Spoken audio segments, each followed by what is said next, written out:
Então, oficialmente, vamos lá. Boa noite, pessoal. Agora a gente vai dar início a essa aula maravilhosa. Se eu não me engano, é a 14ª aula, né? Nós estamos estudando o livro de Gênesis e hoje nós vamos estudar sobre a saída de Noé, da sua família e dos animais da arca. Espero que todos aí estejam preparados, porque hoje vai ser uma noite de muitas revelações, grandes aprendizados, em nome de Jesus. E eu vou orar agora. Se alguém tiver algum pedido de oração, pode se manifestar aí, falar. Escreva no chat se não quiser falar ao vivo aqui, que eu vou orar por vocês e pela nossa aula. Então vamos orar. Senhor Deus, louvado seja o seu nome, te damos graças, ó Pai, pela sua misericórdia, pelo seu amor, por tudo que o Senhor realiza em nossas vidas, desde a hora que nós levantamos até aqui. Nós agradecemos, ó Pai, porque em tudo nós podemos ver a sua mão. Nesse momento, abençoe essa aula que nós iremos aprender de Ti, meditar sobre a Sua palavra, que a Sua palavra seja rema, seja uma semente que caia em solo fértil e que o nosso coração possa germinar essas sementes, ó Pai, e nós possamos transbordar mais e mais de Ti na vida das pessoas. Abençoe a cada aluno aqui, a cada equipamento, que o Senhor possa fazer com a mente de cada um esteja concentrada nessa aula, que não haja distrações, que não haja nenhum tipo de incômodo, Pai, que roube a bênção de cada um aqui. Abençoe a família, abençoe todas as pessoas em volta deles, abençoe suas casas, seus trabalhos, sua vida física, espiritual, sentimental, meu Pai, para que todos nós possamos ver quão grandioso é o seu amor por nós através da sua palavra. Em nome de Jesus, fique conosco. Nós pedimos isso. Amém. Amém. Muito bem, olha só, temos um aniversariante aqui. Nós vamos orar depois, agradecendo pela vida da Adriana. A Adriana está aqui, né? Deixa eu ver. Eu tô sim. Ei, Carla. Muito bem, Tô parabéns, saindo do Adriana. deserto. Eu tô saindo do deserto. Tô fazendo 40 anos. Pois é, né? Você sabe o que acontece no 41º, né? Muitas bênçãos, né? Que já se inicia Glória a hoje. Deus. E eu sempre, desde criança, eu não sei porque eu nunca tive problema com idade, mas desde criança eu sempre quis fazer 41 anos, né? 40, assim, igual tem esse significado que veio para mim, porque saiu uma palavra para mim sobre os 40 anos, tudo, né? Já há um tempo, que ia ser o fim do meu deserto, que ia começar, mas desde criança eu sempre, assim, 41. Eu não sei, eu queria fazer 41. Daí fiquei na minha cabeça. Daí depois foram falando sobre. Eu escutei bastante coisa, igual que você falou, que né, no primeiro, depois tem as bênçãos do Senhor sobre a vida. Sim. Glória a Deus. Você já está vivendo? É hoje o aniversário? É, Olha só, hoje é o primeiro dia das suas bênçãos. Olha que coisa maravilhosa, porque você já completou os 40. Agora você entrou no caminho dos 41 anos. Então hoje as bênçãos estão abertas para você. Receba essa bênção aí na sua vida. eu recebo, tô, em nome de Jesus, recebo. E ainda eu tenho uma passagem da Bíblia que saiu para mim também, que o Templo de Salomão, ele ele foi inaugurado no dia 23 do 7º mês. É claro que no mês judaico, né, que vai ser entre setembro e outubro. Mas eu faço aniversário dia 23 do 7, daí eu agarrei Ó, isso para mim também. então você vai agarrar com mais força ainda a hora que eu te explicar o que significa esse 7 aí. Está aqui na aula de hoje.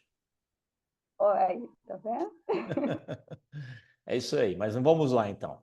Pessoal, como eu falei para vocês, é uma felicidade a gente poder estar juntos, a gente está trilhando um caminho novo, né? A saída da arca representa um caminho novo para todos, né? Então, assim, eu vou dar um resuminho rapidinho aqui para a gente poder entrar na aula, nessa aula de hoje.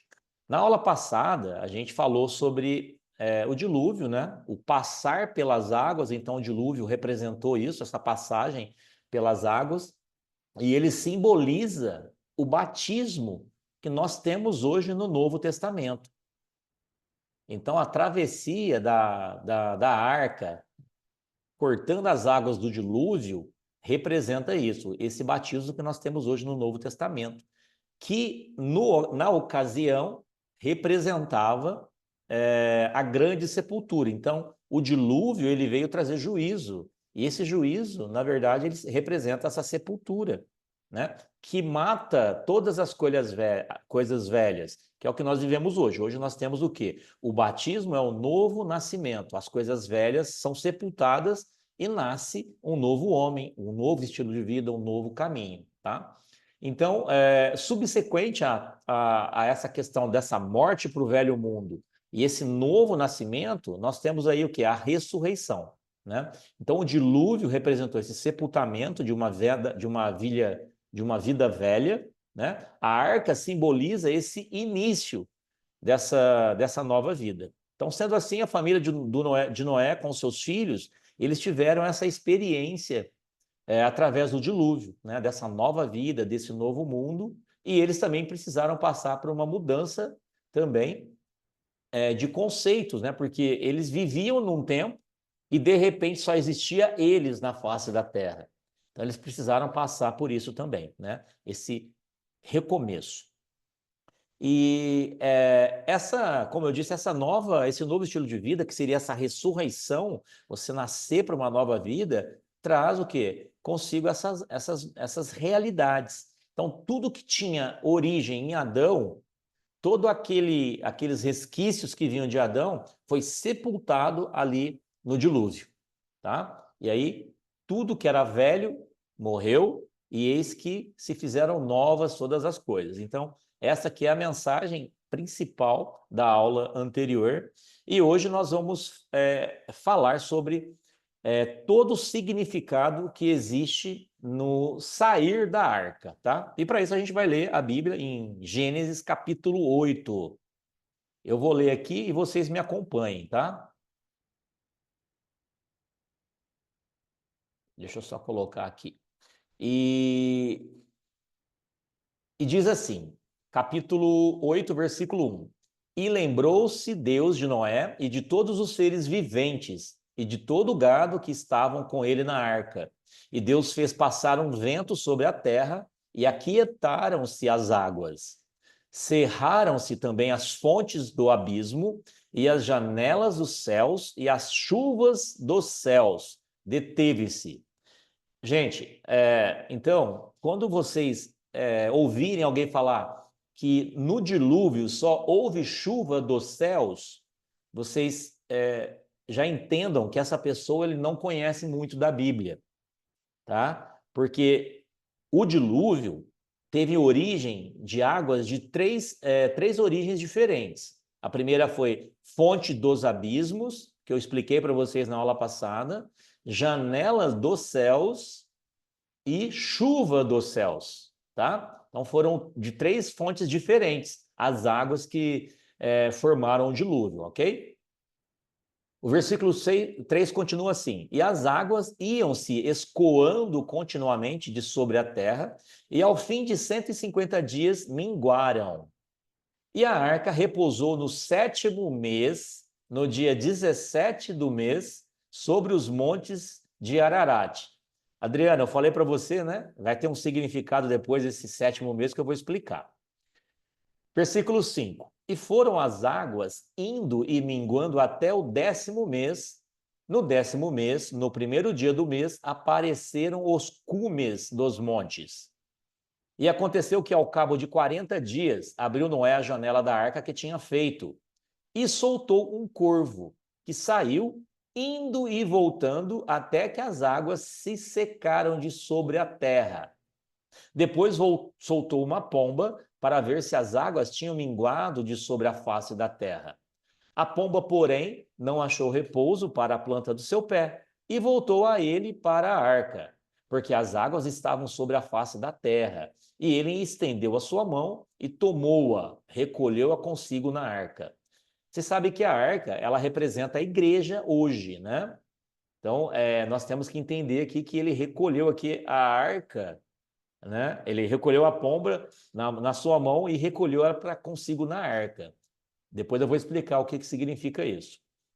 Verso 10. E ainda, E esperou ainda outros 7 dias e tornou a enviar a pomba fora da arca.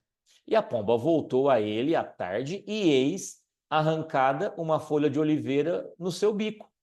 E conheceu Noé que as águas tinham minguado de sobre a terra. Então esperou ainda outros 7 dias e enviou fora a pomba, mas não tornou a voltar a ele. E aconteceu que no ano 601, no primeiro mês, no primeiro dia do mês, as águas secaram de sobre a terra. Então Noé tirou a cobertura da arca e olhou, e eis que a face da terra estava enxuta. E no segundo mês, aos 27 dias do mês, a terra estava seca. Então falou Deus a Noé, dizendo: sai da arca, tu com a tua mulher, os teus filhos e as mulheres dos teus filhos. Todo o animal que está contigo, de toda a carne, de ave, de gado e de todo réptil que se arrasta sobre a terra, traze fora contigo e povoem abundantemente a terra e frutifiquem-se e multipliquem sobre a terra. Pessoal, a mesma orientação, a mesma ordem, o mesmo direcionamento que ele deu para Abel aqui, ele havia dado para Adão lá no início, em Gênesis 1:28, tá? Só estou mencionando aqui para a gente criar uma âncora para que a gente possa entender melhor depois. Verso 18. Então saiu Noé e seus filhos e sua mulher e as mulheres de seus filhos com ele. Todo animal, todo réptil, toda ave, tudo que se move sobre a terra, conforme as suas famílias, saiu para fora da arca. E edificou Noé um altar ao Senhor, e tomou de todo o animal limpo e de toda a ave limpa, e ofereceu holocausto sobre o altar. Vocês devem estar se perguntando, poxa, mas se ele trouxe um par de cada e ele pegou um aqui de todo o animal limpo, então só sobrou um. Vocês estão pensando nisso, sim ou não? Na verdade, ele levou mais de um em alguns, né? Em alguns casos, né? Aí, ó, o Luizão tá com a antena ativa aí, ó. Ele levou dos animais puros 7 pares. Sete pares, né? 7 pares. Não E levou dos só um. impuros, um par, tá? Sete e sete, é. Então ele pegou um de cada desses animais puros e sacrificou ao Senhor, tá? E olha só o que diz aqui, o verso 21. E o Senhor sentiu o suave cheiro, e o Senhor disse em seu coração: não tornarei mais a amaldiçoar a terra por causa do homem, porque a imaginação do coração do homem é má desde a sua meninice. Nem tornarei mais a ferir todo vivente como fiz, enquanto a terra durar, sementeira e cega, e frio e calor, e verão e inverno, e dia e noite não cessarão. Muito bem. Então, gente, aqui nós temos a narrativa dos acontecimentos pós-dilúvio com Noé, sua família e os animais saindo da arca, tá? Então, aqui, nós vemos aqui, o primeiro fato importante é que a arca, ela repousou em cima de um monte, né? Ela parou ali, depois que as águas foram secando, elas pararam em cima de um monte. E a Bíblia diz que foi no dia 17 do mês, certo? E ela diz também que foi no 7º mês, no dia 17. Hoje o calendário anteriormente não era o calendário romano que nós seguimos hoje, né? De 12 meses, de 30 dias, certinho. Eles tinham um calendário que eles seguiam lá. Mas nós temos essa evidência que fala que foi no 7º mês, no dia 17, tá? Então isso está em Gênesis, que nós acabamos de ler agora, 8, versículo 4. Mas eu quero falar para vocês, chamar a atenção para vocês, para a gente fazer um paralelo aqui, sobre o que Deus falou para Moisés, lá em Êxodo 12, versículo 1 e 2. Deus falou o seguinte aqui: aqui, o pessoal, eles estavam se preparando para sair do Egito e eles iam celebrar a primeira Páscoa nesse texto. E disse assim o Senhor: falou o Senhor a Moisés e a Arão na terra do Egito, dizendo: este mês vos será o princípio dos meses. Este mês vos será o primeiro dos meses do ano. Quando que eles comemoravam a Páscoa lá? Eles comemoravam a Páscoa lá no 7º mês. Então, o 7º mês, que foi quando a arca pousou, Deus atribuiu ele a Moisés como sendo o principal mês, o primeiro mês, certo? E aí ele fala de novo a Moisés, em Êxodo 13, 3 e 4, versículo 3 e 4, a seguinte informação, ó. Ele disse a Moisés, lembrai-vos desse mesmo, na verdade aqui é Moisés dizendo ao povo, tá? Ó, lembrai-vos desse mesmo dia. Que dia? Esse primeiro mês, certo? Que saíste do Egito, seria divisão, seria um recomeço ali para o povo do Egito. Que saíste do Egito, da casa da servidão. Lembra que o Egito representa o pecado, o faraó representa Satanás, e tudo aquela casa de servidão ali era onde eles viviam. Então ali eles foram libertos daquela casa de servidão. Continua assim, ó, pois com a mão forte o Senhor vos tirou daqui. Portanto, não se comerá pão levedado. Hoje, no mês de Abibe, vós saís. Então, ali, aquele mês, o mês de Abibe, se tornou sendo o primeiro mês, tá? E aquele mês ele foi tido como o mês principal. Então, uma relação. Mas qual Moisés, versículo que é aí? o primeiro versículo é Êxodo 12, 1 e 12, 2. 12, né? Êxodo 12, 1 e Certo. 2, e o segundo é Êxodo 13, 3 e 4. Obrigado. Então, qual a relação entre esses três textos? O que nós começamos, o que a gente consegue entender desses três textos? Que nós vemos o seguinte, ó, em ambos há um recomeço. Na verdade, nesses dois textos, né? Porque o terceiro texto, Gênesis 13, é um complemento de Gênesis. Desculpa, gente. Êxodo 13 é um complemento de Êxodo 12, 1 e 2, que está falando para eles guardarem, para eles se lembrarem daquele dia, tá? Então, nós temos aqui um novo começo, tá? Então, essa passagem da arca e tudo celebrou para o povo ali um novo começo. Celebrou também intervenção divina. Ambas as ocasiões, tanto em Gênesis quanto em Êxodo, tanto pós-dilúvio quanto pós-exílio do Egito, foi ali uma intervenção de Deus. Deus operou maravilhas ali para poder salvar o seu povo. Deus separou o povo, a família de Noé, do pecado lá de trás, através do dilúvio. E aqui, em Êxodo, Deus fez a mesma coisa com o seu povo. Ele mandou pragas no Egito a fim de poder libertar o seu povo. Então, ambos ali nós vemos o quê? Nós vemos intervenção divina. E aí Moisés, lá em Êxodo 13, o que ele pede ao povo? Ele pede para o povo lembrar daquele mesmo dia. Por quê, gente? Porque foram momentos importantíssimos da manifestação do poder e do amor de Deus para com o povo. Então ele pede ali para as pessoas relembrarem aquilo, tá? Bom, aí a gente vê o seguinte, ó, nós temos ali a implantação da Páscoa, né? Moisés ele pediu para o povo naquela ocasião considerar aquele mês como princípio, e ali logo no segundo dia, ali após Deus ter trazido a praga ali no Egito, a praga, o anjo da morte, eles saíram e na verdade, naquela noite eles já celebraram a ceia, a Páscoa, né? E nós temos isso também, aconteceu com Jesus.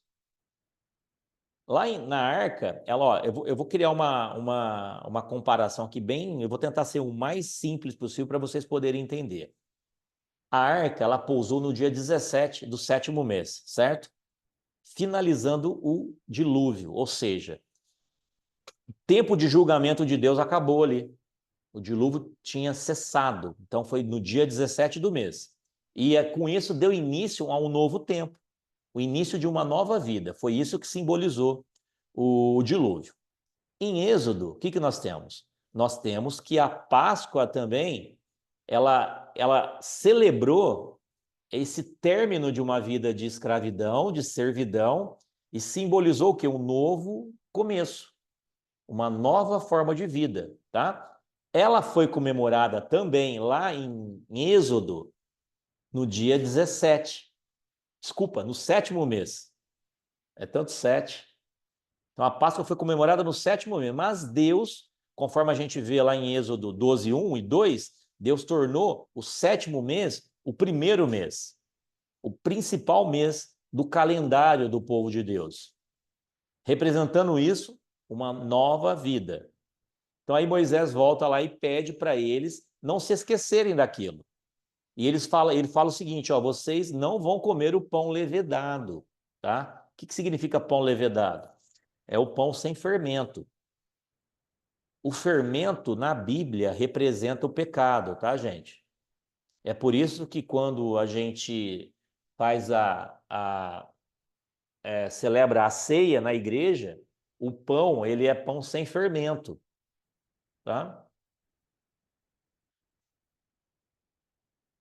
Então, esse pão levedado aqui, ele é uma representação do pecado. Então, Moisés fala, ó, vocês vão comer o pão levedado, sem levedura, né? Ou seja, sem fermento.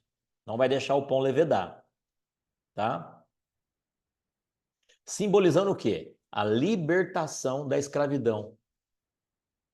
E aí a gente tem agora a comparação que eu queria te falar para você, Adri.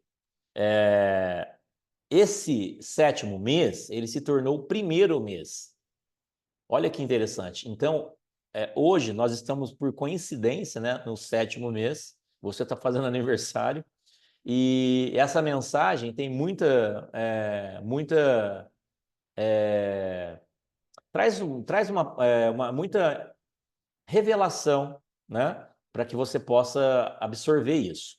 Jesus, ele morreu numa Páscoa, ou seja, no 14º dia do mês de Abibe. Esse mesmo mês que a arca se assentou, esse mesmo mês que Moisés celebrou a Páscoa e que Jesus morreu, era o mês de Abibe. Porém, ele morreu no dia 14, conforme é dito lá no livro quer ver? Em João 18, 28 fala isso. Fala certinho, ao 14º dia, quando Jesus foi morto. Porém, 3 dias depois, ele foi ressuscitado. Então, o que nós temos? 3 dias depois da morte de Cristo, dia 14, nós temos a ressurreição, dia 17, que bate com a mesma data mencionada na Bíblia para quando a arca pairou no Monte Ararat e para quando Moisés celebrou a primeira Páscoa. Olha que interessante isso. E ambos esses meses se tornaram o primeiro mês, tá? Então, tornaram-se o primeiro mês. Então, a arca, ela passou pelo mesmo processo. Quem estava na arca passou por esse mesmo processo de ressurreição em Cristo, que simboliza o quê? A nossa salvação hoje. E outra coisa que a gente precisa entender aqui, a Bíblia, ela traz consigo uma série de códigos, uma série de tipologias, de simbologias. E quantas pessoas saíram da arca, vocês sabem?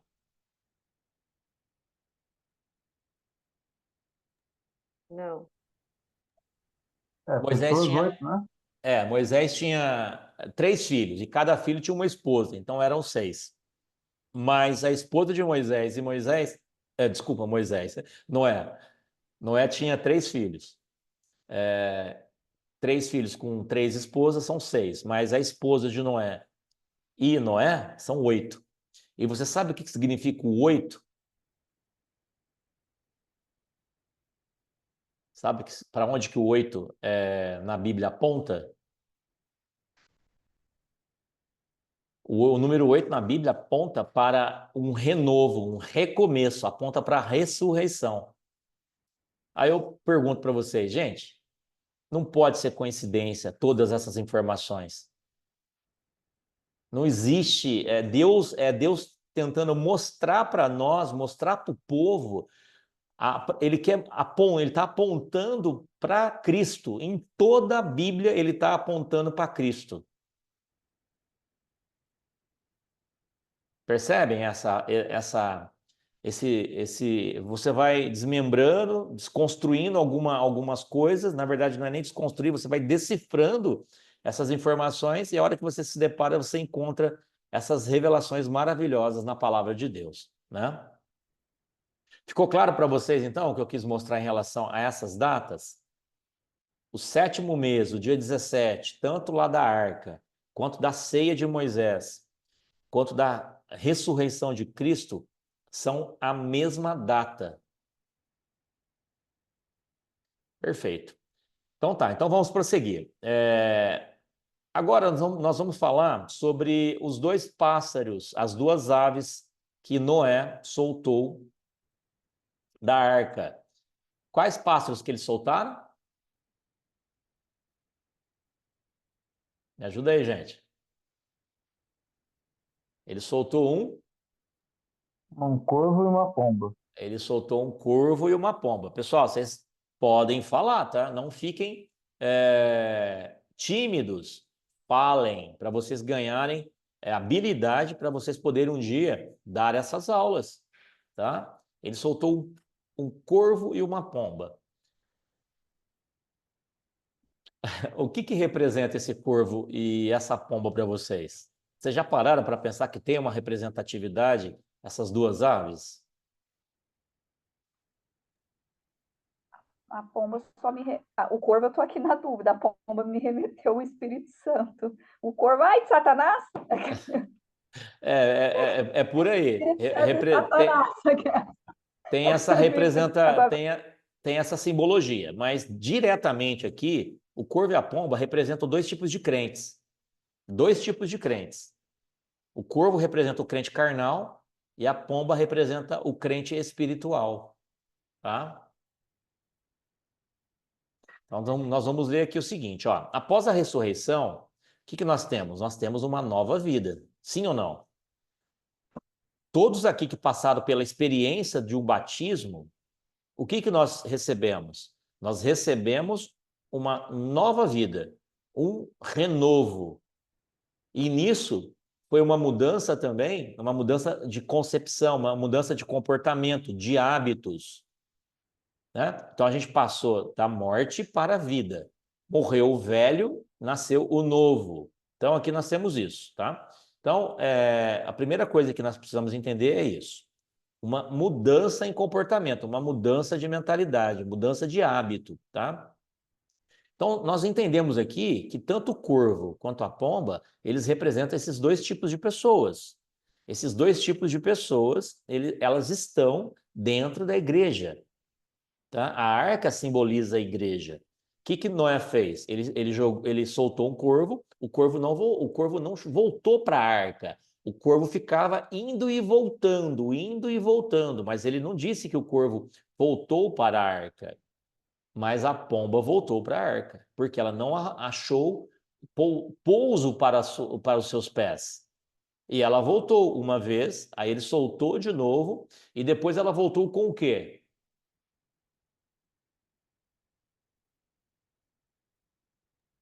Ramo de oliveira. Ela voltou com um ramo de oliveira no seu bico. Então, o que nós entendemos aqui? Ó? Nós entendemos o seguinte, ó. Qual a característica de um corvo? Vocês já pararam para analisar? Já assistiram os filmes aí de onde tem corvos? Todos os filmes têm corvos, algum pintado mais sombrio, né? Exatamente. O corvo é uma ave de rapina. O corvo é uma ave que se alimenta de detritos de corpos de outros corpos, porém mortos.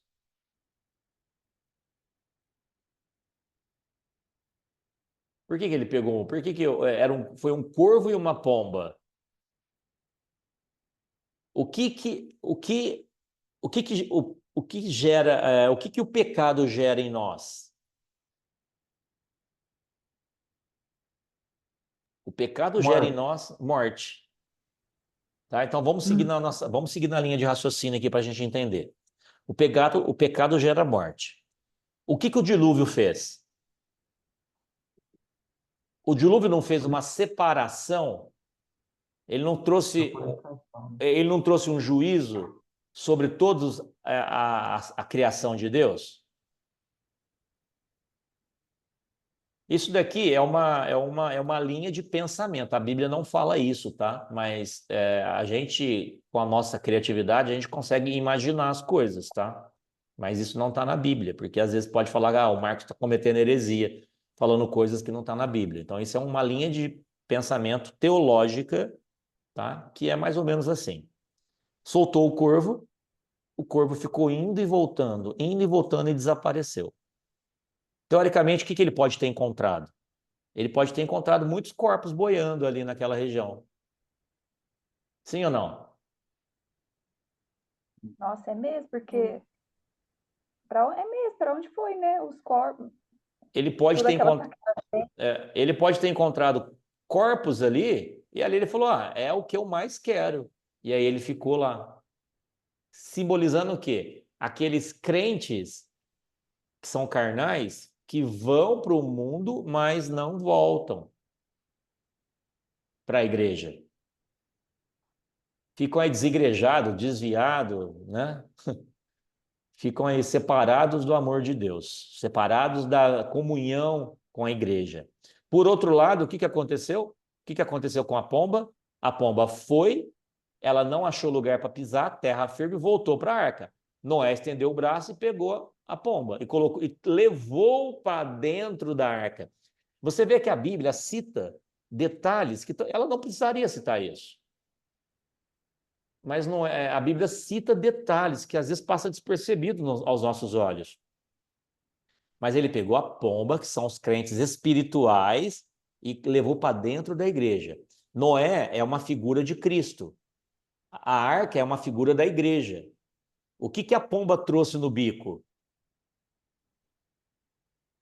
Um ramo de oliveira. Significa o Espírito Santo. O ramo de oliveira, a oliveira produz o azeite é o símbolo do Espírito Santo. Então a gente consegue entender como que é a dinâmica das coisas aqui.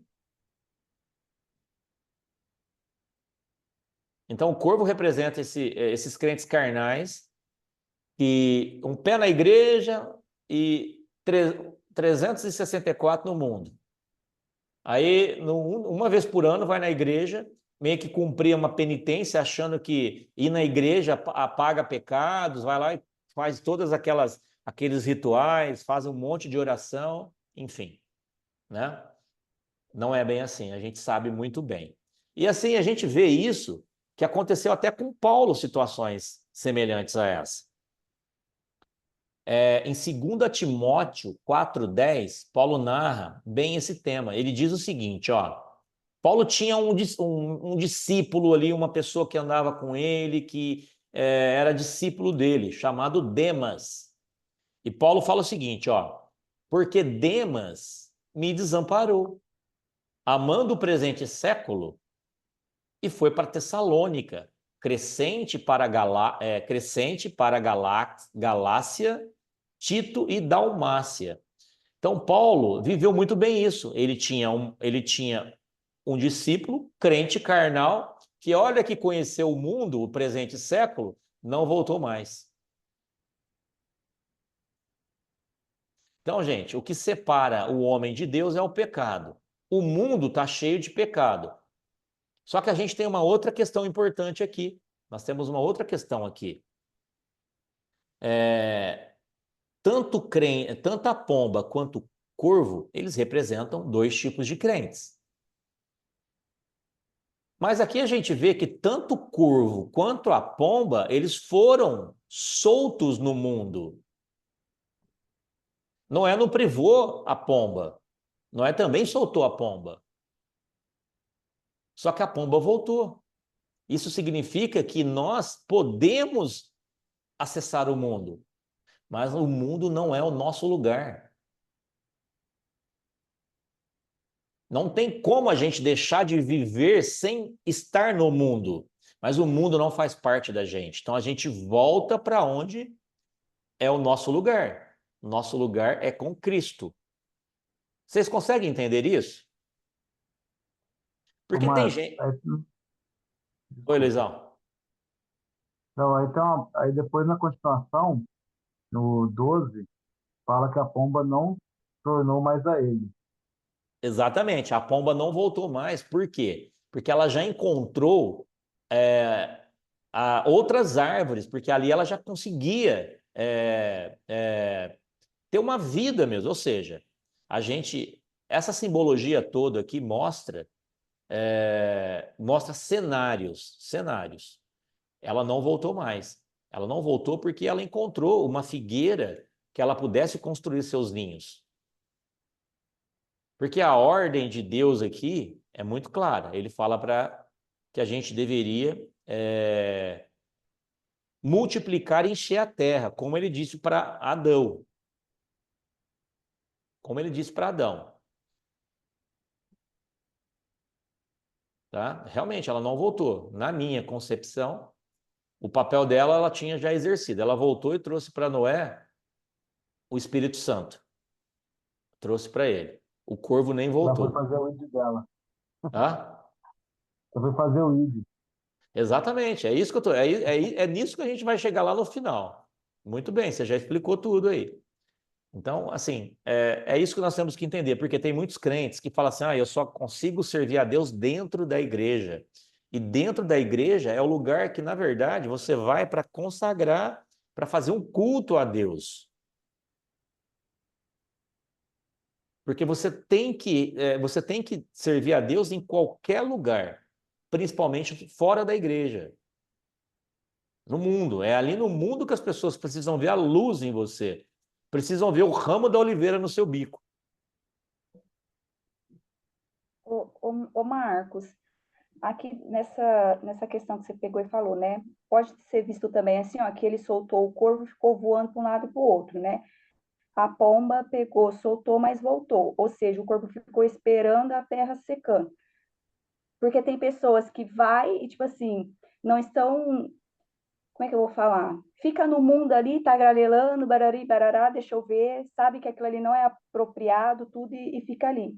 A pomba em si, ela é a pessoa que ela é mais responsável. Ela sabe a hora certa de sair para o mundo. Assim, ela vai ter que, nós teremos que encarar o mundo, mas a pomba estaria mais preparada espiritualmente para estar encarando o mundo. Sim, Eu falo encarar exatamente. o mundo, mas não a questão de da gente ir para o mundo e a coisa, a gente vai ter que viver, o crente vai ter que viver no mundo. Então, imagino que a pomba vê a gente ser o crente espiritual, a pomba espiritual, ela vai saber onde pousar, ela vai saber a hora determinada, aqui eu posso ficar, aqui eu não posso ficar, até aqui Sim, deu para mim, aqui não deu para mim, e o corvo já exatamente. vai ser aquele que nem aí, né? Tá num lugarzinho, daí de repente, igual quando o Paulo fala, né? Ou até mesmo de sentar na mesa de escarnecedores, ou então uma piadinha, vamos colocar em questão de trabalho, né? Você crente, tudo, de repente vem um monte de gente que tem as piadinhas, tudo tal, daí o crente, o corvo fica lá. A pomba Exatamente. sai do lugar porque sabe que aquilo ali não é para ele. Seria mais ou menos essa colocação também. Exatamente isso. A pomba, ela não se misturou ali. Ela não achou, ela não quis ficar em cima de cadáver, ela não quis ficar em cima de coisa morta, ela não quis ficar no pecado. O que que ela fez? Ela voltou para a arca, ela voltou para um lugar seguro, ela voltou para o lugar onde ela tinha segurança, um lugar que ela tinha prazer em ficar. Cada um fica aonde quer. A pomba quis ficar na arca, o corvo quis ficar no mundo. Então a gente precisa entender isso. Tem coisas que nós vamos precisar, por exemplo, as piadinhas, as brincadeiras, as coisas que a gente presencia no mundo, no nosso trabalho, nos nossos relacionamentos, tem coisas que a gente vai acabar se deparando com aquilo. Mas eu não preciso fazer parte daquilo. Então é isso. Essa volta da pomba é isso. Uma vez que você está preparado, depois você vai. Você vai para o mundo, como o Luiz disse, né? Você vai evangelizar, você vai levar a palavra de Deus para as outras pessoas. Mas você volta sempre para o lugar de amparo que você tem. Certo? Então, aqui nós temos isso, nós vemos esses cenários. Então, aconteceu também com Paulo, tá? Então, a gente precisa entender que nós temos que cumprir o nosso papel aonde nós estivermos, tá? Tem gente que só é crente dentro da igreja. Fora da igreja, ele veste o uniforme do James Bond, ele vira um agente secreto, ninguém conhece ele. Ele é um ninja. Certo? Então, a gente precisa tomar cuidado com isso e entender todos esses princípios que estão aqui na palavra de Deus. Então, eu falei para vocês aí de Gênesis 8:4, Êxodo 12, 1 e 2, Êxodo 13, 3 e 4. E aí agora a gente vai falar de Gênesis a partir do versículo 13. A partir do versículo 13, a Bíblia vai... Deixa eu pegar aqui. A partir do versículo 13 vai falar... logo que Noé tirou a cobertura da arca, e eis que a face da terra estava enxuta, e no segundo mês, aos 27 dias do mês, a terra estava seca. Então Deus falou a Noé dizendo: sai da arca, tu com tua mulher, teus filhos e as mulheres dos teus filhos, todo animal, tal, com o gado, ave, réptil que se arrasta. E aí ele dá a ordem: povoe abundantemente a terra, frutifique e multiplique-se sobre a terra. Então saiu Noé com seus filhos, sua mulher, as mulheres com seus filhos, tal, e todo animal. Qual foi a primeira coisa que Noé fez ao sair da arca?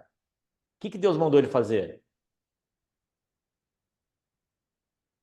Multiplique-se, sede fecundos, enchei a terra. O mesmo mandamento que ele deu para Moisés, para Adão. Mas o que Noé fez? A primeira coisa que Noé fez após sair da arca.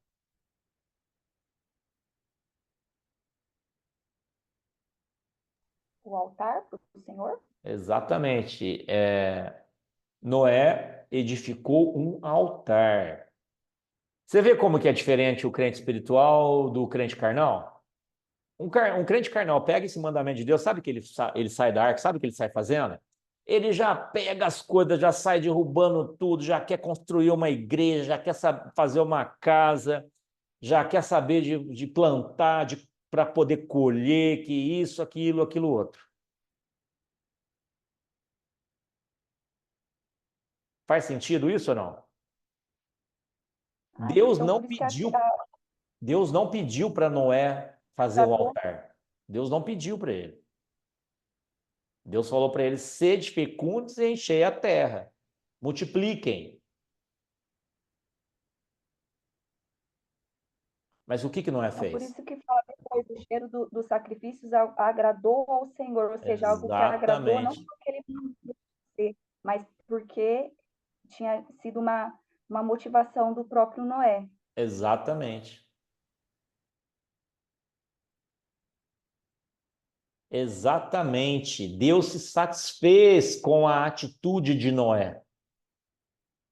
É meio que você surpreender, sabe? Meio que você surpreender.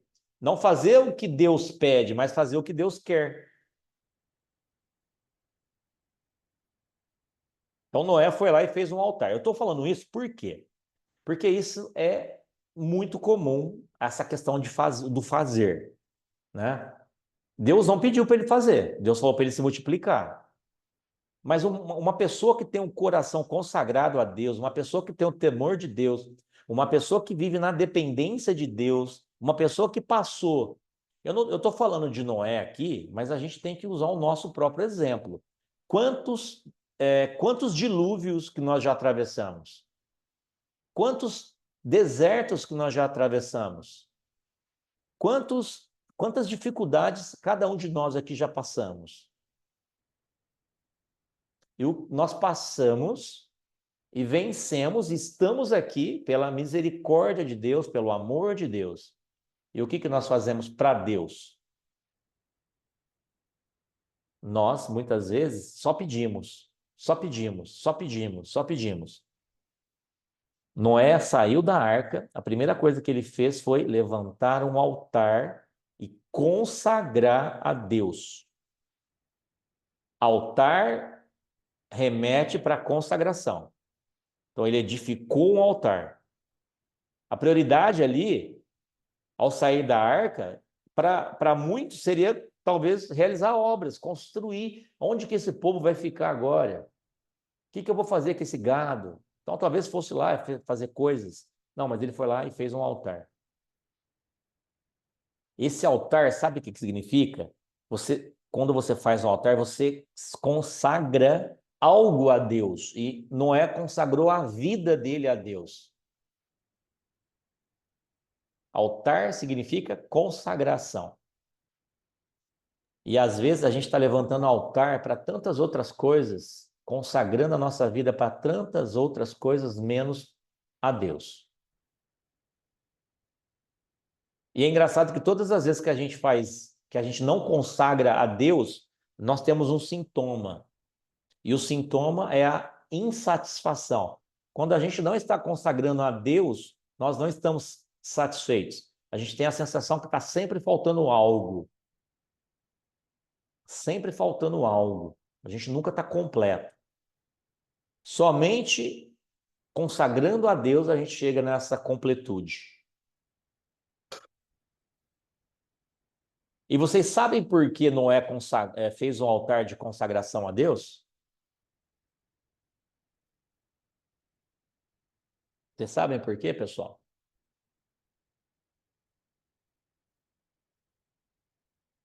Porque Noé, ele conseguiu fazer a leitura do código de Deus ali.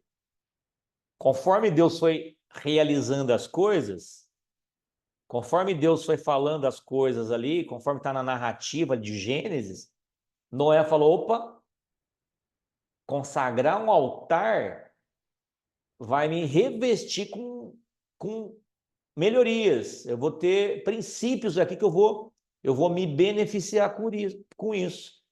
Deus não pediu para ele fazer um altar, ele foi lá e fez, consagrou a Deus e Deus deu a ele mais coisas. Olha lá no versículo 21. O altar, o sacrifício dos animais subiu a Deus como um aroma suave. E Deus se satisfez. Porque se Deus não tivesse se satisfeito, ele não ia proferir a bênção posterior a isso. Qual que foi a bênção? Deus afastou a maldição da terra. Ele disse que não amaldiçoaria mais a terra. Foi só depois do altar, depois de ter sacrificado ali a Deus. E ele disse mais ainda, Deus ainda levou, ele trouxe mais bênçãos, né, e proteção. Ele disse, não vai faltar a semente e nem a colheita para você. Haverá verão, inverno, frio, calor, dia e noite. O que significa isso? Tem situações que a gente olha, a gente só quer só quer os verões, sim ou não? A gente só quer verão, a gente só quer o dia, a gente acaba, né, não querendo o inverno, não querendo a noite, não querendo o frio, não querendo a chuva. Mas aqui Deus está mostrando para eles que em todas essas situações, seja no calor, no frio, no dia, na noite, aonde for, Deus não vai deixar eles desprotegidos. Então, existem princípios espirituais quando você consagra a Deus. Existem princípios para isso. E Noé, ele fez essa leitura. Ele fez essa leitura.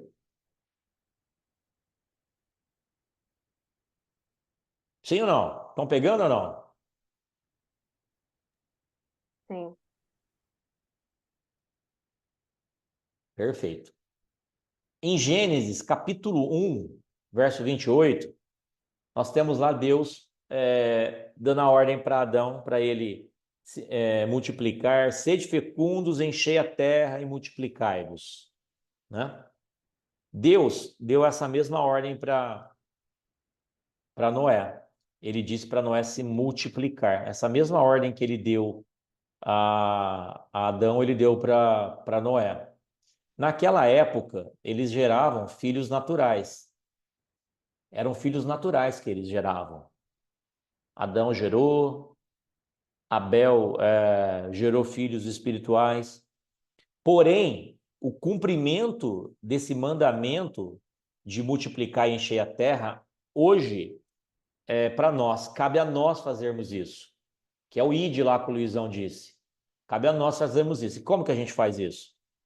A gente faz isso gerando filhos espirituais. Filhos espirituais para Deus. Então, toda vez que nós levamos a palavra de Deus para uma pessoa, essa pessoa se arrepende, se converte dos seus maus caminhos, nós geramos um filho espiritual para Deus e nós estamos cumprindo um dos principais propósitos de Deus, que é multiplicar, encher a terra, porque esse foi a primeira ordem que Deus deu. Na verdade, a segunda, né? A primeira era não comer do fruto lá. Aliás, o multiplicar foi a primeira, a segunda ordem foi não comer. Então a gente está cumprindo esse mandamento de Deus, tá? De encher a terra. Você tem feito isso? Gente, não é só por palavras, tá? Não é só por palavras que a gente consegue ganhar filhos espirituais. A gente ganha filhos espirituais principalmente com o nosso comportamento. O que você faz, quando você faz, como você faz. Isso é mais importante do que você falar. Porque você pode falar, mas depois você pode desconstruir tudo o que você falou não fazendo daquela forma, né? Tem uma frase que é usada em empresas, fala que o falar é prata, mas o fazer é ouro. Então a gente precisa fazer, tá? Então a gente tem que estar sobre bem atento a isso. Agora vamos lá para Gênesis, vamos falar sobre a aliança, sabe? A aliança feita com Noé, a aliança que Deus fez com Noé. Você sabe que aliança é essa? A aliança que Deus fez com Noé? Hein, pessoal? Sabe ou não? Gênesis 9, de 8 a 12. Gênesis 9, de 8 a 12. Vocês não sabem, gente, a aliança que Deus fez com Noé? É não ter o dilúvio através da lembrança do arco-íris. Aí, Luizão, é isso aí. Essa foi a aliança. O arco-íris é a aliança que Deus fez, tá? Fala assim, ó, 9, capítulo 9, versículo 8 a 12. Disse também Deus a Noé e a seus filhos: Eis que estabeleço a minha aliança convosco e a vossa descendência, e com todos os seres viventes que estão conosco, tanto aves quanto animais domésticos e selváticos, que saíram da arca, como todos os animais da terra. Estabeleço a minha aliança convosco, não será mais destruída toda a carne por água de dilúvio, nem mais haverá dilúvio para destruir a terra, disse Deus. Este é o sinal da minha aliança que faço entre mim e vós, e entre todos os seres vivos que estão convosco, que estão todos os seres vivos que estão convosco por perpétuas gerações. Porém, nas nuvens, o meu arco. será por sinal da aliança entre mim e a terra. A Bíblia não fala. Assim, tem uma tradução agora mais recente, a nova tradução da linguagem de hoje, que dá o nome de arco-íris. Eu entendo aí a colocação, né? É mais fácil para você entender você falar o arco da aliança. Se falar o arco da aliança, ninguém vai entender. Mas se falar arco-íris, todo mundo entende. Por quê? Íris é um nome de uma deusa grega, tá? Então, cuidado quando vocês forem falar isso. Então, é mais fácil, mais certeiro, você falar o arco da aliança. Mas isso quando você estiver falando com pessoas assim. Agora, do contrário, quem é leigo, não entende, o arco-íris vai ter uma conotação melhor, tá? Então, viver sob a aliança de Deus. As pessoas, por que Deus fez isso, gente? Isso aqui é um assunto bem interessante. Veja bem, deixa eu falar para vocês uma coisa. Suponhamos que vocês tivessem passado pelo dilúvio. Todos nós aqui tínhamos acabado de sair da arca. Consegue imaginar isso? A gente saindo da arca. Aí vem um boi assim perto de mim, já dá uma espantada nele para não levar uma chifrada, um coice, e vai descendo da arca. Aí, de repente, a gente olha para o céu, de repente não, uma semana, um mês depois, a gente olha para o céu e a gente vê aquelas nuvens carregadas, se fechando ali, o tempo fechando, ficando escuro. Qual o sentimento que você teria?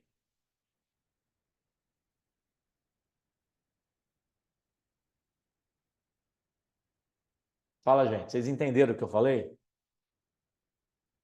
Você acabou de sair de um dilúvio que ficou... O dilúvio, gente, vocês não têm a noção do que foi o dilúvio. Quem já assistiu 2012, aquele filme? 2012 não faz nem parte de um trailer para poder demonstrar a grandiosidade do dilúvio. Tem um cientista que fala que as águas elas subiam 1,40 m por minuto.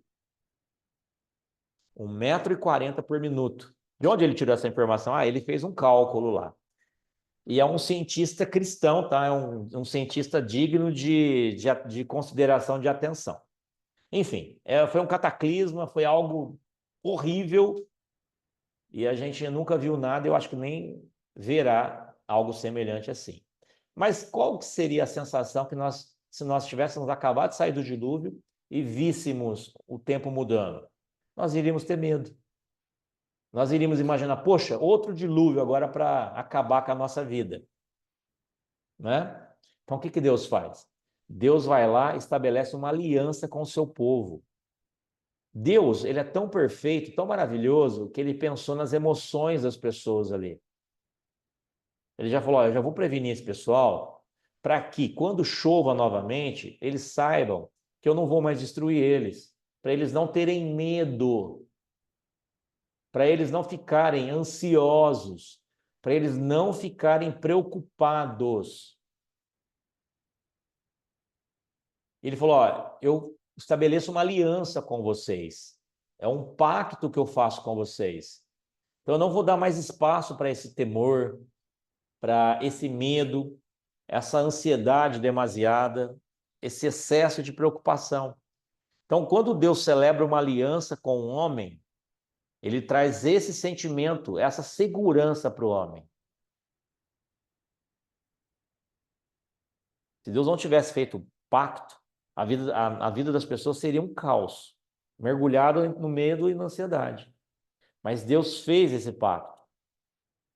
Então nós vivemos debaixo de uma aliança. Mas muitas pessoas vivem, mesmo sabendo que existe isso, vivem como se o dilúvio fosse acontecer a qualquer momento. Vivem com medo.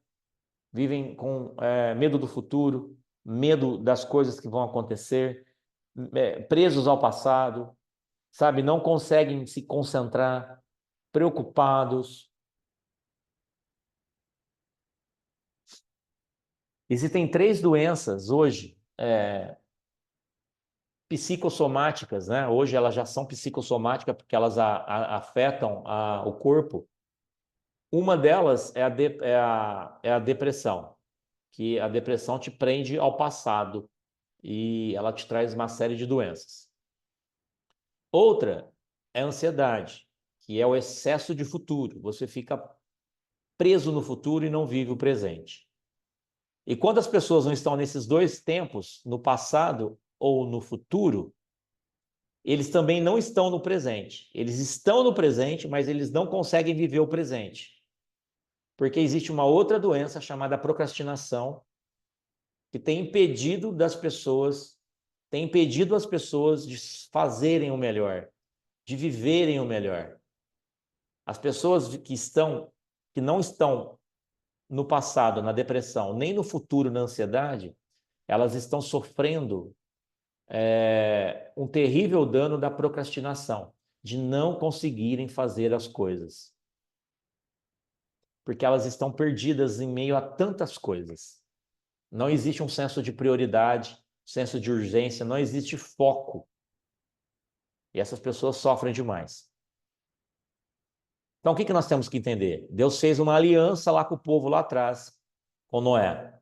Só que essa mesma aliança que foi feita com Noé lá atrás, foi feita conosco também através de Cristo. Ele é a nossa nova aliança. E aí, a gente não consegue desfrutar dessa vida que nós temos em Cristo. Nós ficamos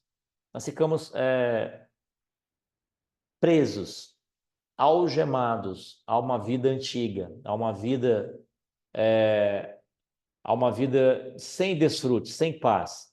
Então, nós precisamos viver essa vida em Cristo, porque, do contrário, a gente tem que ter certeza dessa aliança. Nós não podemos duvidar, porque o diabo, ele ganha espaço quando ele percebe que você está ocioso, que você está ansioso, que você está depressivo, que você está perdido, sem foco. Percebe uma coisa? Tem dias que você acorda que você não sabe nem para onde que você vai. Você chega no seu trabalho, você se sente perdido. Você vai conversar com uma pessoa, você não sabe o assunto. Isso é procrastinação. O diabo te enche de tarefa, fala que você tem que ser multitarefa, que você tem que fazer várias coisas, que você tem que realizar várias coisas ao mesmo tempo para você ser alta performance. Aí, de repente, você está diagnosticado com uma doença. Você é diagnosticado com uma doença, né? E isso é o diabo te enchendo a sua mente com coisas que não são verdade. Você fica olhando para as pessoas nas redes sociais e fica tendo uma comparação com aquela vida daquelas pessoas que têm uma vida perfeita, que é tudo mentira, e você acha que a sua vida tem que ser daquela forma. Porque você está dando espaço para o diabo trabalhar na sua mente isso.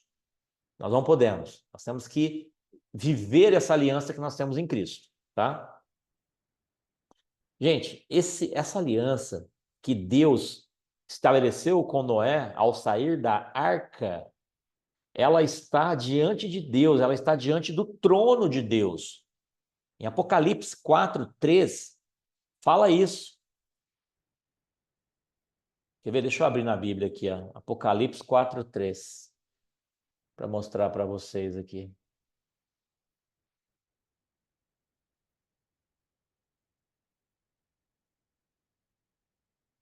Aqui fala o seguinte, ó. E o que estava sentado era, na aparência, semelhante à pedra de jaspe e sardônica, e o arco celeste estava ao redor do trono. Esse mesmo arco que Deus criou, estabeleceu essa aliança com Noé, é o mesmo arco que está no trono dele. Isso simboliza o quê? Isso simboliza fidelidade, que Deus não vai voltar atrás do que ele disse. Ele não vai quebrar a sua promessa. Então, nós precisamos fazer valer isso, gente. E como que a gente resgata essas verdades? A gente resgata essas verdades lendo a Bíblia, meditando na palavra de Deus. Porque, do contrário, a nossa vida vai virar um marasmo. Só tristeza, só tribulação, só problema, só sofrimento, só dor, só murmuração, reclamação. Nada vai estar bom para você, você nunca vai estar satisfeito com nada. Você sempre vai estar olhando para o próximo, querendo ser igual ou melhor que ele. O próximo que eu digo não é o teu irmão próximo. O próximo que eu digo é aquelas pessoas próximas a você, que você se compara. Às vezes ele não está nem próximo de você, mas ele está na rede social, que é a maior ferramenta para destruir a vida emocional da pessoa.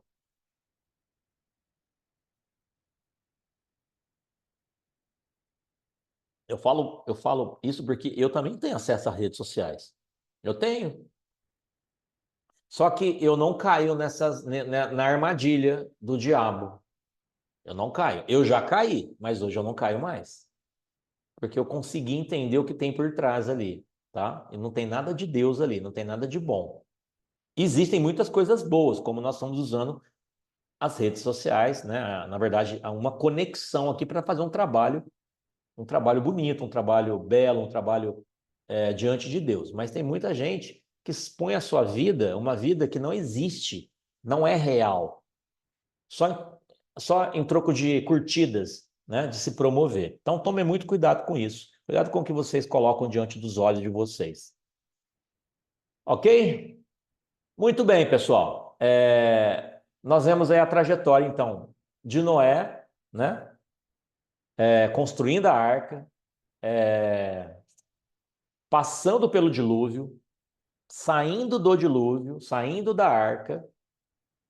E tem uma passagem aqui em Gênesis 9, do verso 20 ao 29, que narra um pedaço da história de Noé, onde ele cometeu um deslize. E nós vamos meditar sobre isso, tá? É Gênesis 9, do capítulo 20 ao 29. E fala assim: E começou Noé a ser lavrador da terra, e plantou uma vinha, e bebeu do vinho, e embebedou-se, e descobriu-se no meio de sua tenda. Esse descobriu-se é que ele ficou nu, e descobriu-se no meio de sua tenda. E Cã, o pai de Canaã, a nudez do seu pai, o fê-lo saber a ambos seus irmãos no lado de fora. Então Sem e Jafé tomaram uma capa e puseram-na sobre os ombros e, indo virados para trás, cobriram a nudez do seu pai. E os seus rostos estavam virados, de maneira que não viram a nudez do seu pai. Despertou Noé do vinho e soube o que o seu filho menor lhe fizera. Então disse: Maldito seja Canaã, servo dos servos, seja aos seus irmãos.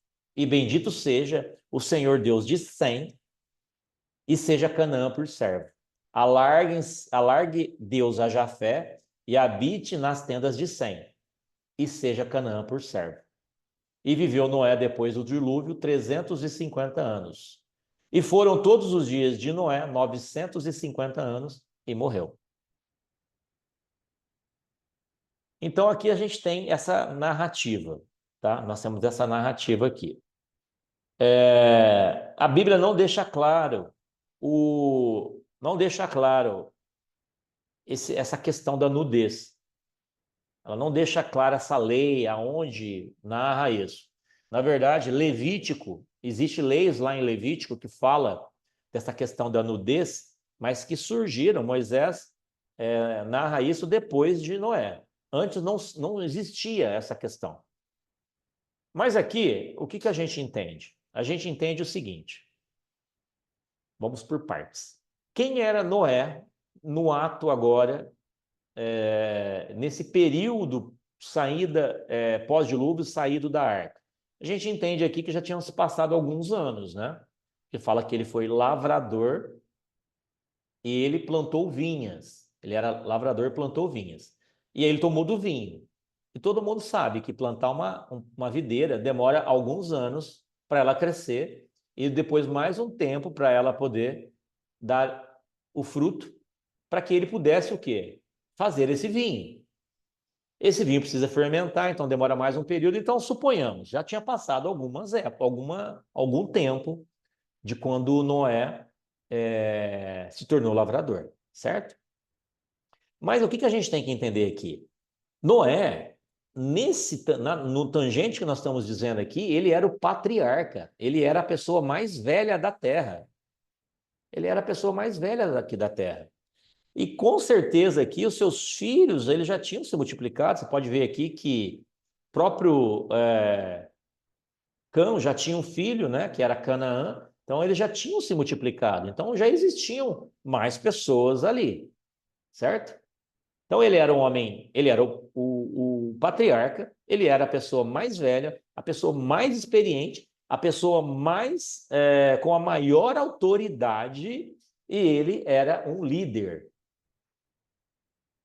Todas essas características eram atribuídas a Noé.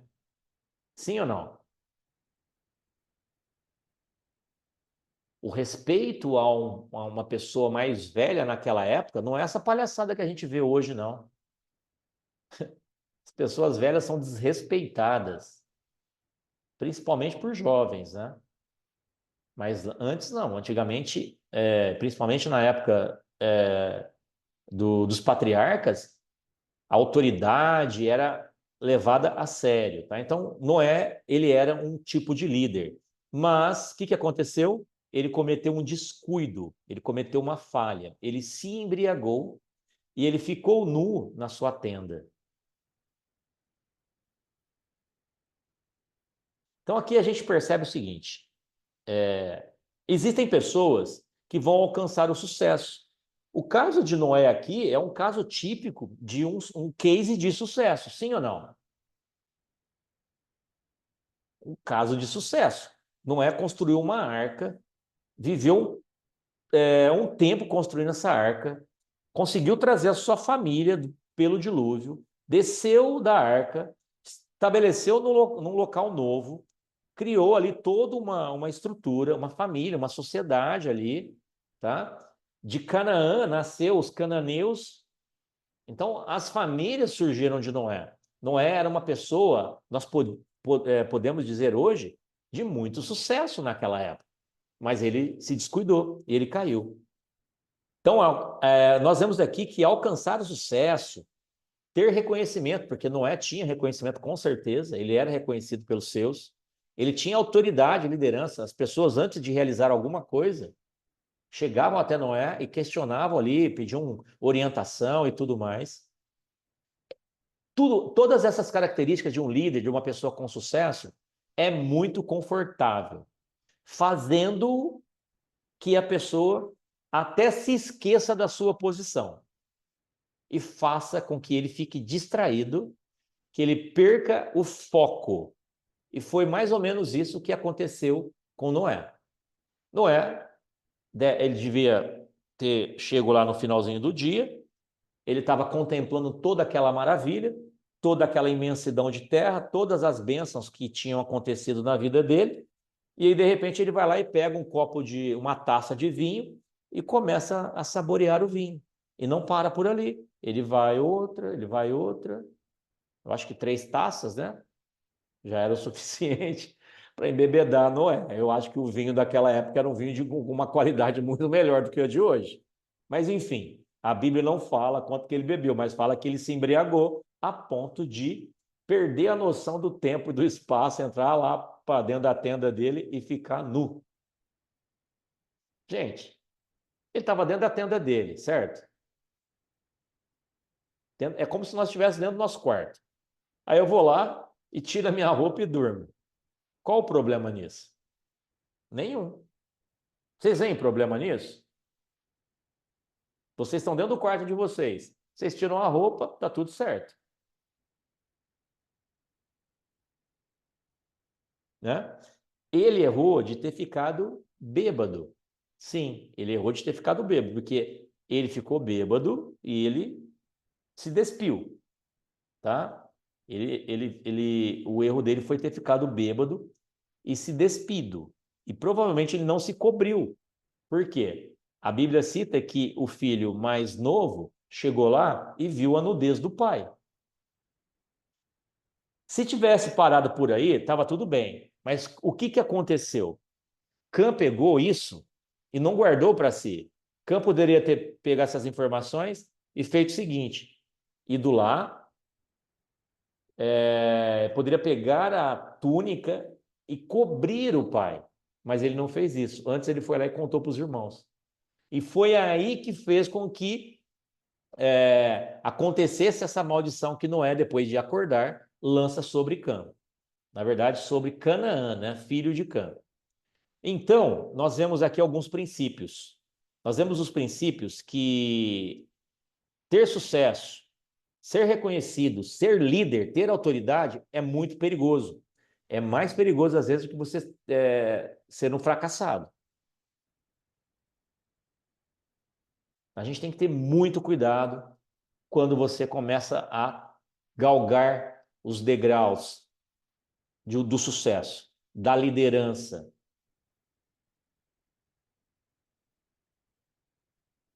Quanto mais você alcança um degrau de sucesso, quanto mais você sobe, maiores são as tentações. Mais tentado você será. Mais dificuldade você vai encontrar pelo caminho.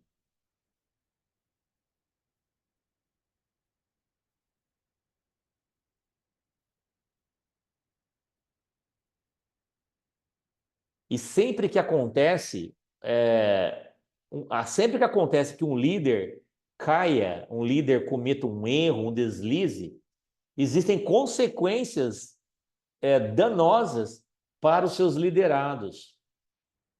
Sempre vai esbarrar, sempre vai ter uma consequência para os menores, para as pessoas ali que estão sobre aquela liderança.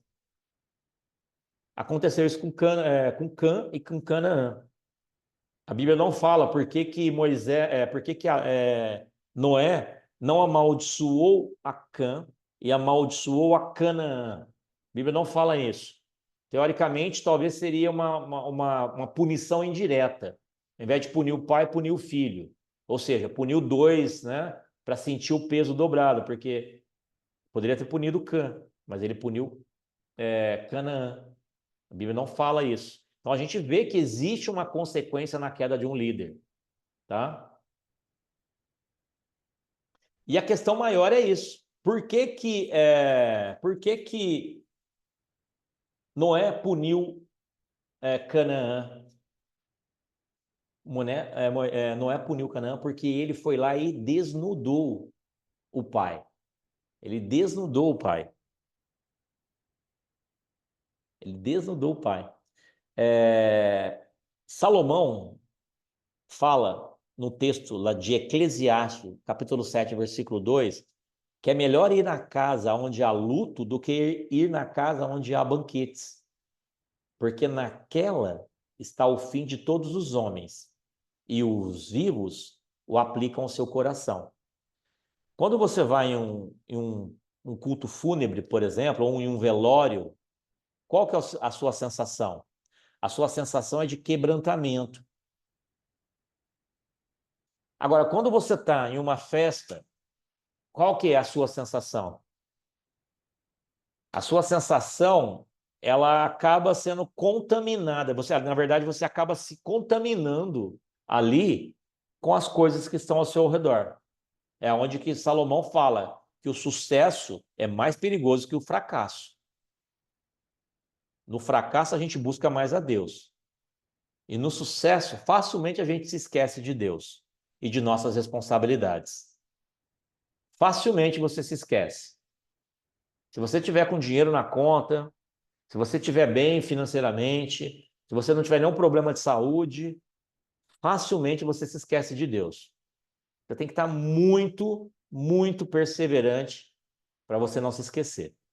Daí o fato de muitas pessoas não conseguirem romper em algumas barreiras das suas vidas, porque é nítido. Na verdade, Deus está até protegendo essa pessoa. Porque sabe que se acontecer uma bênção, alguma coisa, essa pessoa provavelmente vai se esquecer de Deus, vai se distanciar de Deus. Então isso acontece. Só que não aconteceu isso só com Noé, né?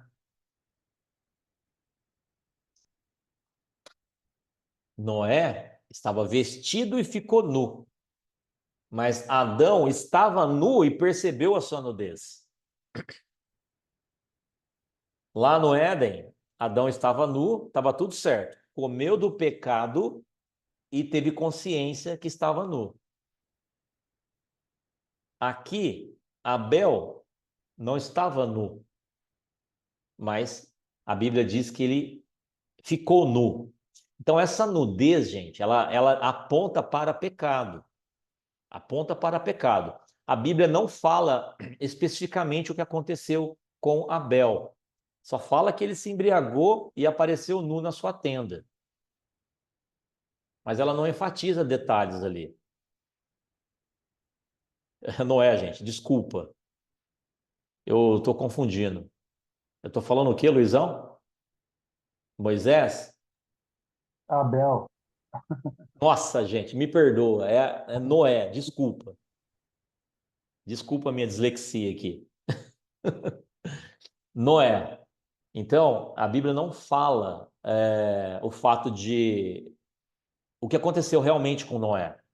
Ela só diz que ele estava nu.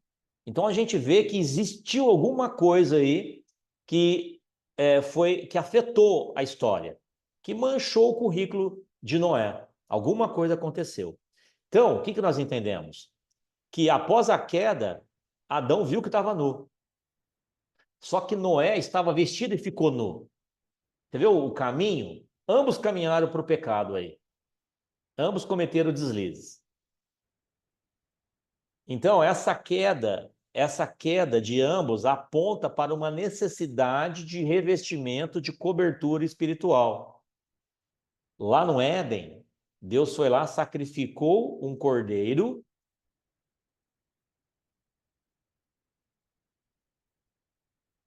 Então, olha, aqui fala o seguinte, o Luizão está citando. Se, na verdade, não é nem o pecado da embriaguez. Não existia a lei ainda, não existia a lei, mas existia a bebida. E a bebida, ela tira. Você sabe o que significa o álcool? A palavra álcool na etimologia grega, o álcool significa tirar você, tirar a identidade. Tirar a identidade. Então, o que aconteceu quando Noé se embriagou? Ele perdeu a identidade dele. Perda da essência, ele perdeu a essência dele. Então, nesse sentido, que a gente fala. Não existia lei para ficar medindo, você está errado, você não está. Mas existia um, um caminhar ali com Deus. Deus estava presente ali. E Deus falava com Noé. Deus falava com ele. Então, esse erro aponta para uma necessidade de cobertura, de revestimento. Então, preste atenção. Deus sacrificou um cordeiro e fez vestimentos para Adão e Eva lá no jardim e os cobriu. Aquele cordeiro aponta para quem? Aquele cordeiro lá não é, né? Aponta para Cristo. Que sem derramamento de sangue não há remissão de pecados. Certo? E aqui está acontecendo a mesma coisa com Noé. Esse erro de Noé aponta para uma cobertura. Aponta que Sem e Jafé foram lá, viraram de costas, pegaram uma túnica, a Bíblia não fala, mas provavelmente era de couro, viraram de costas e cobriram a nudez, cobriram o pecado de Noé. Então, essa cobertura, ela aponta também para Cristo aqui. Então, em todos os casos, tanto lá do início, lá de Adão até Noé, está apontando que nós precisamos do revestimento e da cobertura do sangue de Cristo. Em Gálatas 3:27 diz, porque todos quantos fostes batizados em Cristo, já vos revestides de Cristo. Então você vê o revestimento, a cobertura é Cristo. Então parece uma coisa meio sem pé e sem cabeça, do nada Noé vai lá e fica bêbado, se embriaga e fica nu. A Bíblia não fala exatamente o que aconteceu, mas se ela está citando, é porque tem fundamento. Então, a nudez aponta para o pecado. Cobriram o pecado, aponta para revestimento, para salvação, aponta para Cristo.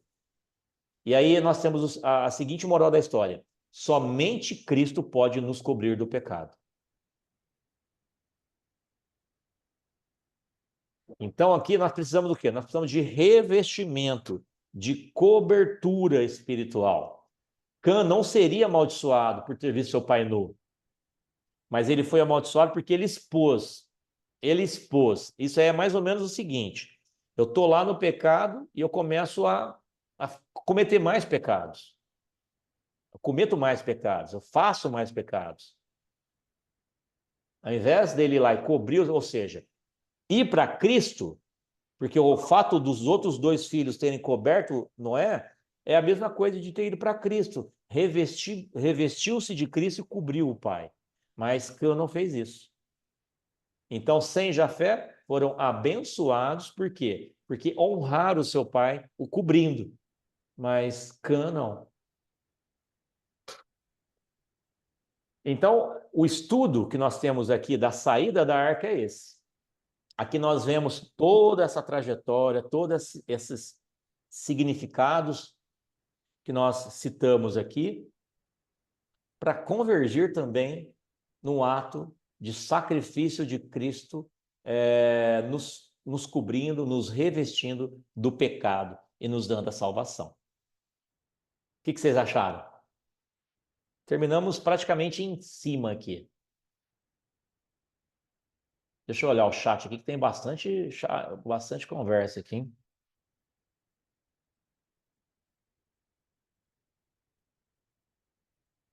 Muito bem. Querem fazer alguma pergunta?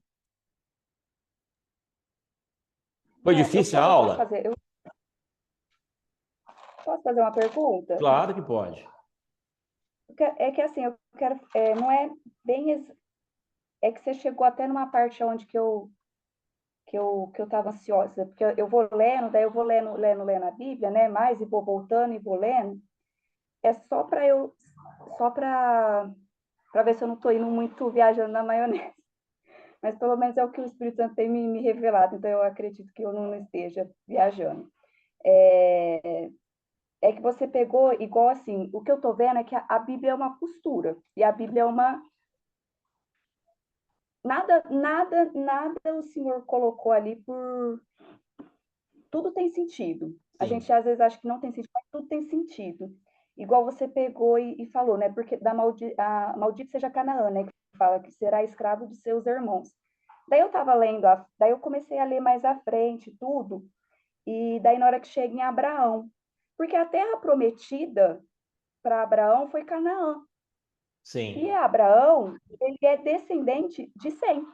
Daí já vai indo, daí depois também veio a questão, igual que fala de Abraão e Sara, né? Da questão do filho, né? Sim. Do Egito também, porque Abraão teve, igual querendo não, teve Ismael, era filho dele, né? Foi gerado ali também, de alguma forma, algum pecado.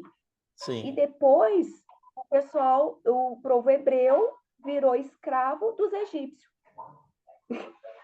Sim, é importante essa pergunta que você fez, que dá para a gente entender o seguinte, ó.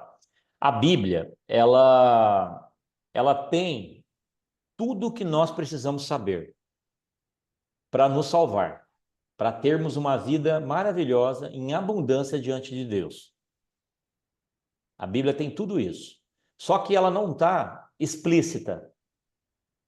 Ela não está explícita. Deus deixou tudo escrito aqui. Cabe a gente buscar, cabe a gente estudar. As pessoas, elas não têm muito hábito de estudar, então as pessoas fica pescando as coisas. E fica muito no disse-me-disse. Então, se você perguntar para a maioria das pessoas o que é o dilúvio, eles vão falar que chuva que caiu do céu. Mas só que não é só chuva. Caiu chuva, compor as janelas do céu e os abismos.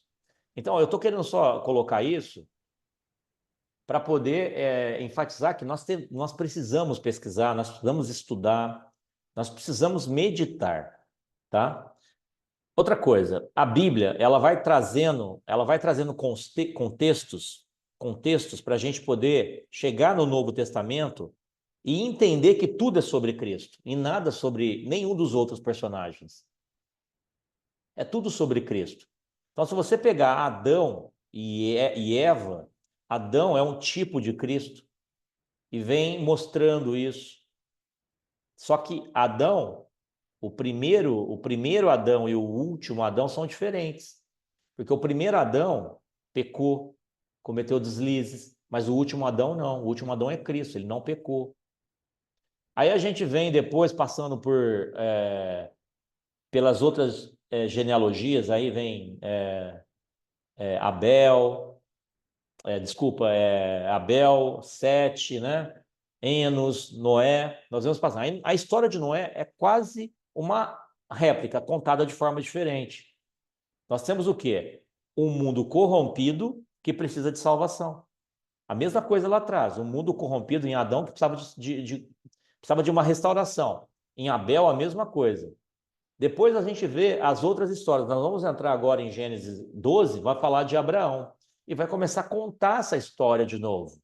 Vai começar a contar da dependência que nós temos de viver uma aliança com Deus e uma dependência de Cristo, de toda essa simbologia que a Bíblia vem trazendo. Então, a Bíblia mostra isso através de Adão, mostra isso através de Noé, vai mostrar isso através de Isaac, vai mostrar isso através de Jacó, vai mostrar isso através de José, vai mostrar isso através de todos os profetas, vai mostrar isso através de todos os reis.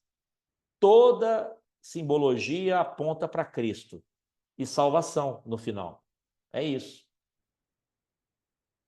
Toda simbologia.